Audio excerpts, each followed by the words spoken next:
first spring day, isn't it? Boy, we deserve it, don't we?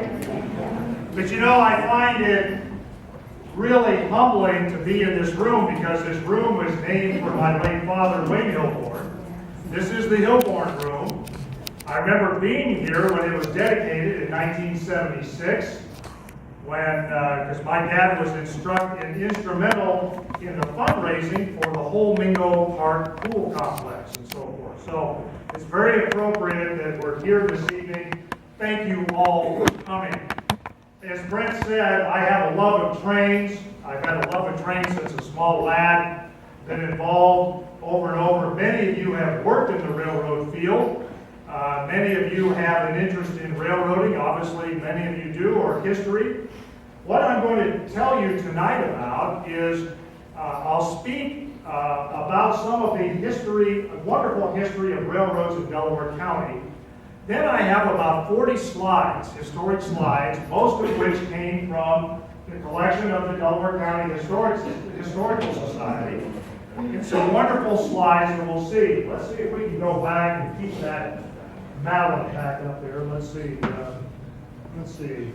Susan, should we? Oh, wait, there we go.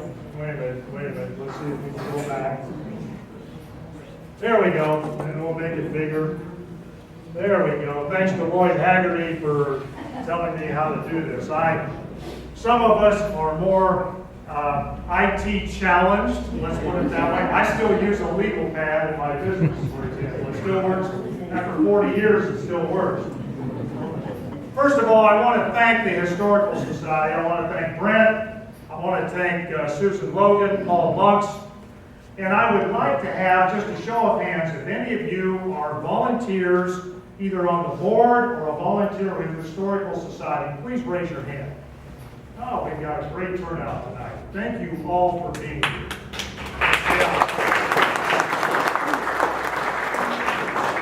A plug about the Historical Society. We are looking for good folks who can give some good volunteer time. And Brent mentioned the volunteer fair coming up this Saturday, which will present some opportunities for volunteerism with the Historical Society. We're all volunteers.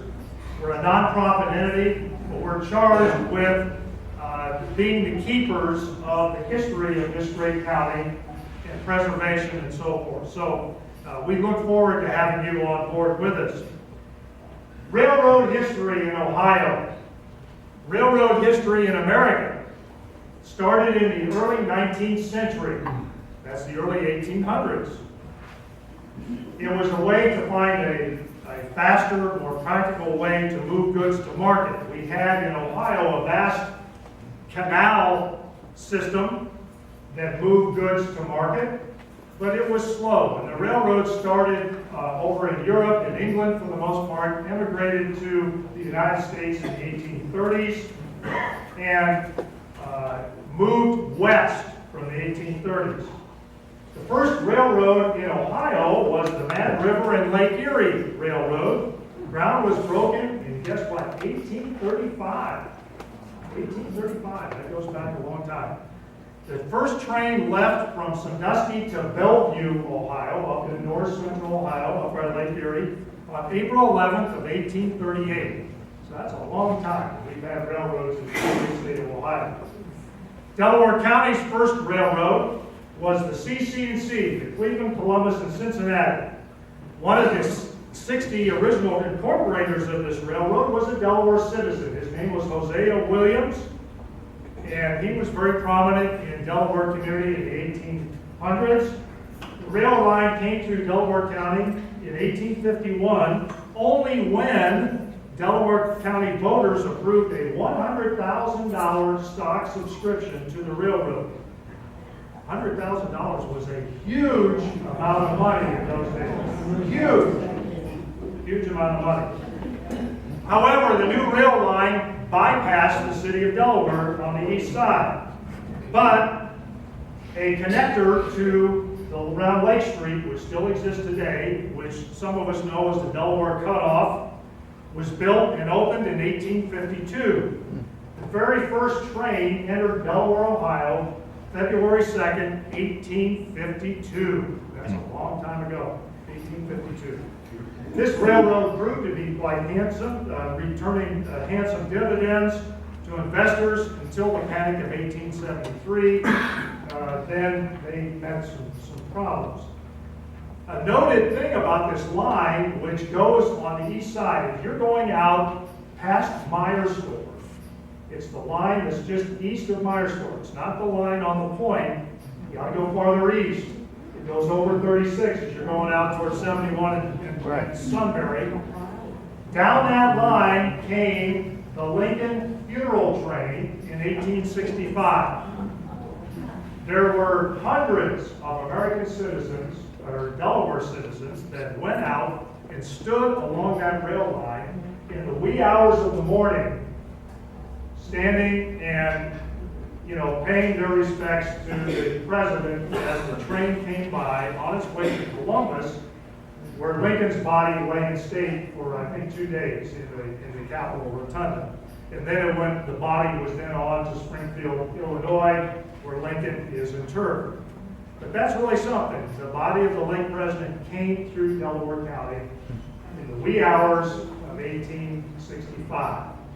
And many, many citizens went out to see it.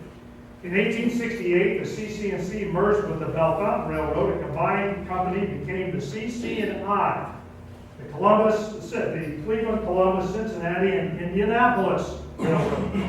In 1889, the line was expanded further and became the CCC in St. Louis, or what was commonly called the Big Four. Later to become the New York Central, later Penn Central, then Conrail, now CSX serves that line. So the Delaware cutoff is still used. Once in a while, you'll still see a train over there by Lake Street. And of course, the old railroad station there, and I have some pictures that we'll see, is still there. I think it was Robinson's Flower Shop, I think, is over there in that building.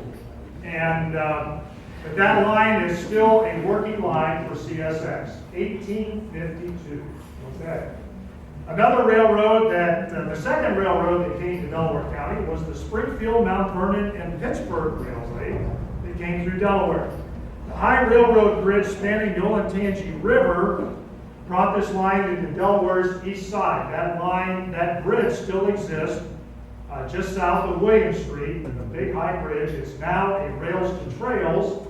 I'm out there quite a bit because I'm a walker and so forth, and jog once in a while, and I go up across that. You can go across. The city has done a very nice job with converting that to a rails to trails. But that was the second line that was in. The line failed after several years, and the line was purchased by the CC&C. The line was never extended east from Delaware to Mount Vernon and beyond. It just stopped in Delaware. The line became known as the Springfield branch. And the line went west through White Sulphur. The bridge still exists over the Sauer River around the little village of White Sulphur, on through Ostrander to Marysville, on over to Springfield and beyond. This was at one time the main line between Cleveland to Cincinnati in the late 1800s, and the Springfield branch was a very prominent component of that line. Later, the main line was reconnected from Columbus to Springfield, leaving the Springfield branch a truly branch line with only local passenger trains and very minimal freight. There hasn't been, of course, that line was discontinued many years. There's a little bit of that line left in the city of Delaware, out to the industrial park area. They made a connector maybe 10 or 12 years ago. I know that because my son is a civil engineer in the railroad industry, and he designed that connector off the CSX lines that run on the west side of Delaware, and it connects right to that line and goes out and serves our industrial park. So there's a little bit of that line that's still in existence today. Another railroad that came to Delaware was the Cleveland, Mount Vernon, and Delaware chartered in 1851. The line began to clear up in Hudson, Ohio, near Cleveland, went on